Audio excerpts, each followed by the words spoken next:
back to the world of Ter'Ra'Mentia. Today we're going to discuss some more lore, some NPCs. We want to kind of serve up some things to you guys that help explain the world and really get you involved about what we think is so cool. Also, I first would like to maybe show off an abridged 140-page version. We're probably going to end up around 300 with art and sections that aren't added yet. But super cool to hold. Came out a little darker than what we expected, but overall looking pretty cool. I've also got some poster reveals. These are pretty amazing. Let's see, where do we start? This is a good one. We got a Vikashaw Hunter in the Autumn Fire Forest. You guys have seen a lot of these in our videos so far. We don't have a ton of art yet, which is why we're doing the Kickstarter. The Kickstarter September 14th. Also, September 21st to the 23rd, come visit us in Salt Lake City FanX. We have a booth there. We're going to be happy to talk to you. We're going to be selling posters, giving some stuff away if you want to roll some dice against us, and just demoing the game, as well as some stickers and other things. So let's take a look at a couple of these other ones. This is, I mean, the Queen's Champion is pure badassery, right? I mean, let's go. You know, we're going to talk a little bit about her today and what makes her unique. And then we have a red Draconum, not a gold one. And this is total metal. I love it. This is so good. It's great.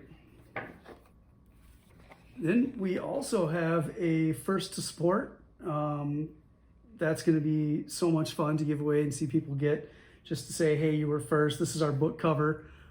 We just laid it out. We thought it was great on its own. And just has a little September 2023 for when we're at FanX.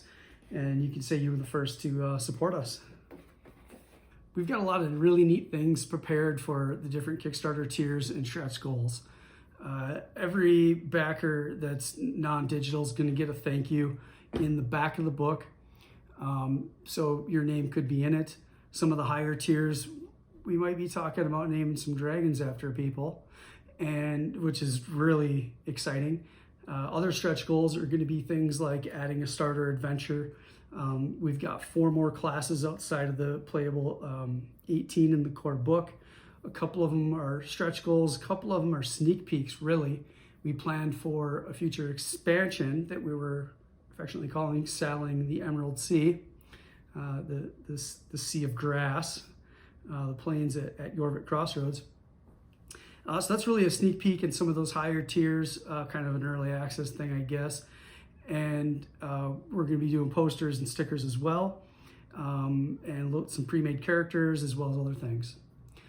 Things are really getting exciting. I think I keep saying exciting, right? Exciting.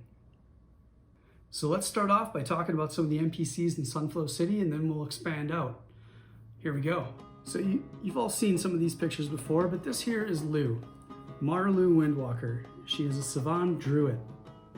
Simply known as Lou to all, she keeps her full name as well as her heritage kind of a guarded secret. Lou works for Marsaw as the leader of the Agents of the Sun. They are the Queen's eyes and ears and have many agents known as crows throughout Ter'Ra'Mentia. Lou is quick-witted and a loyal spy dedicated to the well-being and preservation of Ter'Ra'Mentia, and who has a heart of gold. She also takes zero guff, and you need to always be aware of the crows in the sky or the cats in the alley because they may be watching. She keeps 2 of her closest confidants next to her, Zura and Kim, the twin Savan. They are druids just like Lou, which makes them perfect for being the eyes and ears to the Queen. Marsaw, the Vikana sorceress that Lou works for, is a direct advisor to the Solar Queen. She is the mastermind that directs the Agents of the Sun. The Agents of the Sun mostly operate in secret, and on the outside, people would know Marsaw as somewhat of a merchant leader on the council and in the community. The Solar Queen also has some military advisors, such as Admiral Lilo Denon, direct and loyal advisor to the Solar Queen and High Commander of the Royal Navy of Airboats. Currently, he is leading the charge on the ground and the air at the Azure Fisher event. General Cor Farsight, direct and loyal advisor to the Solar Queen and High Commander of the Queen's Army. Currently, he is moving between Sunflow City and the Sunflow encampment, keeping the once invading Draconum at bay. Lieutenant Veklar. He is the youngest and boldest to hold his title in some time and reports to General Kor Farsight. He is currently coordinating ground efforts at the Azure Fisher event. The Solar Queen. The Solar Queen, or kings as it were in the past, hold the seat of power in all of Ter'Ra'Mentia. When taking office, the Solar Queen or King gives up their previous identity to become an icon and a leader for the greater good of the realm. The current queen is largely respected for having the good of the people in the mind as she rules. Her prowess has only been called into question recently as Sunflow City was partially sacked by invading Draconum. And the only reason that happened is that the Royal Navy and the bulk of the Royal Army was investigating the Azure Fisher event. That's going to bring us to Freydis Flower Eyes, the Queen's champion. She is somewhat of a puzzle. She is beautiful on the outside, tough as nails on the inside. She takes a lot of guff for her looks and has to go the extra mile to prove her prowess in battle. Freydis is the current champion of the Starina Coliseum, uncontested. She is a tenured solar guardian who channels the power of the light alongside her colossal two-handed axe.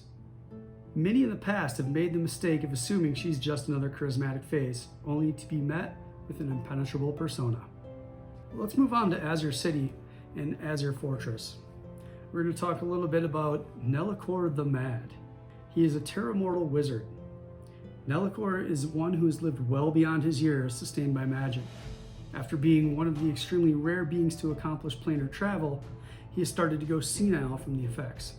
This has changed him from being extremely pragmatic to being a chaotically indifferent individual. Nelakor stumbled to a far-off plane where he met his friend Christomos, a captain of an airship.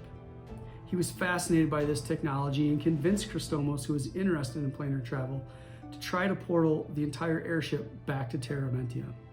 Long story short, it worked, and now Christomos has been in Azure City and the world of Ter'Ra'Mentia ever since, bestowing his knowledge of airship technology. They call Christomos the traveler from beyond, brought here by Nelakor. Nelakor the Mad is the leading member of the Council of the Antiris Kuna. This circle of mages governs over Azure City Fortress and the Azure City. Going back to Christomos, the albino elf wizard traveler from beyond, can be seen all throughout Ter'Ra'Mentia, typically traveling on one of his ships. Heading over to Yorvik Crossroads in the Emerald Sea, you are likely to see a planeswalker named Jorah. Jorah is a traveler from another plane as well, and not by choice. Jorah has been cursed as a planeswalker to wander the realms. The Demon King Ayankante had his forces descend upon Jorah's world, either destroying or enslaving most of civilization. He often can be seen trying to heroically save the day and dying in the process. Although his curse prevents him from fully being destroyed, he will get transported somewhere else in Ter'Ra'Mentia. Jorah is good-natured, and often underneath the brim of his large hat, he will throw you a wink right before he releases an arrow. In the twin cities of Autumnfire, east and west, you can find many dock workers, the mayor wandering the streets, as well as fortune tellers. Autumnfire is not far from the Elva Estates, where many nobles will go on holiday. That's also where some of the best wine in the region is made. One such fortune teller found there is Madame Allure. She is a Vikashaw, an elderly woman who has a cabin just outside of town in Autumnfire West.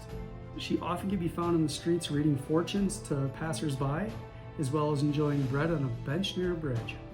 She likely has some opinions about your destiny. Over at Dragonport and the Flaming Fortress, there is a Gold Draconum Flame Warden named Sephinix. She is the High Commander of the fabled Flame Wardens and oversees the Flaming Fortress. Most of her time is spent passing on traditions of the Ancient Order and keeping the secrets of the dragons within the Order. There is no better person to honor them than Sephinix, as she is 100% dedicated to being a Flame Warden and looking after the ancient dragon temples. Sephinix also works closely with Mayor Mennick, the Mayor of Dragonport. Flame Wardens will often train the city guard and help them out where they can. Over at the Sage Fortress, we have Kynira Stormherald, a Savan Ranger. This tenured leading member of the Council of the Wilds is using her network to investigate a mysterious change in the living lands. You see, a circle of keepers led by the Archdruid Tarn is in charge of help shaping the city and fortress. The shifting wilds are constantly moving and morphing around them. The druids keep this in order. When one is not from the shifting wilds, it can be very easy for them to get lost if wandering far from the road. Kynira's demeanor is investigative if you happen to run into her. If you run into the Archdruid Tarn, he is as gentle as a cool breeze, but can be as furious as a storm.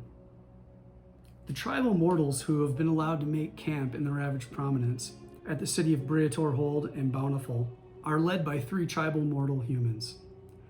Cregor Bloodsworn, his son Cregor the Lesser, and his wife, Quella the Wise, a blood shaman. Cregor believes in upholding the tradition and ways of the Reaver. They are some of the mightiest warrior humans have ever known.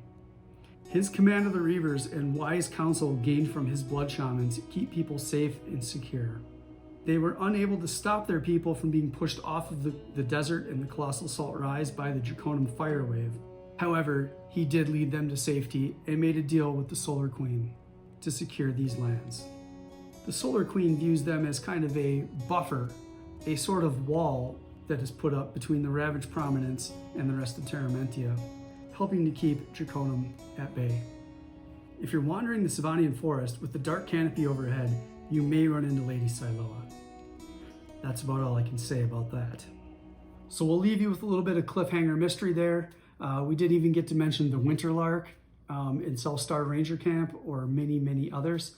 But hey, we got to save something for inside the book too. Thanks again for hanging out with us, learning some more about our world. Once again, Kickstarter is September 14th, and visit us at FanX Salt Lake, September 21st to the 23rd. We appreciate you, and we'll see you next time in the world of Ter'Ra'Mentia.